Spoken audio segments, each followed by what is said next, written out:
بسم اللہ الرحمن الرحیم۔ میرے پیارے بھائیو دوستو، السلام علیکم۔ حضرت عبداللہ بن مبارک رحمۃ اللہ علیہ کے والد غلام تھے، اپنے مالک کے باغ میں کام کرتے تھے۔ ایک مرتبہ مالک باغ میں آیا اور کہا، میٹھا انار لائے۔ مبارک ایک درخت سے انار کا دانہ توڑ کر لائے۔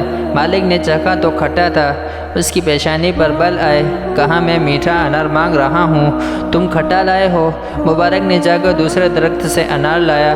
مالک نے کھا کر دیکھا تو وہ بھی کھٹا تھا۔ غصہ ہوئے کہنے لگے، میں نے تم سے میٹھا انار مانگا ہے اور تم جا کر کھٹا لے آئے ہو۔ مبارک گئے اور ایک تیسرے درخت سے انار لے کر آئے۔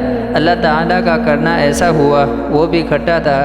مالک کو غصہ بھی آیا اور تعجب بھی ہوا۔ پوچھا، تمہیں ابھی تک میٹھے کھٹے کی تمیز اور پہچان نہیں؟ مبارک نے جواب میں فرمایا، میٹھے کھٹے کی پہچان کھا کر ہی ہو سکتی ہے، اور میں نے اس باغ کے کسی درخت سے کبھی کوئی انار نہیں کھایا۔ مالک نے پوچھا، کیوں؟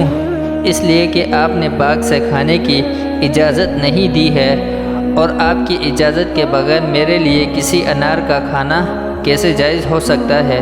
یہ بات مالک کے دل میں گڑ کرنے والی بات تحقیق کرنے پر معلوم ہوا کہ وقتاً مبارک نے کبھی کسی درخت سے کوئی انار نہیں کھایا۔ مالک اپنے غلام مبارک کی اس عظیم دیانتداری سے اس قدر متاثر ہوئے کہ اپنی بیٹی کا نکاح ان سے کرایا۔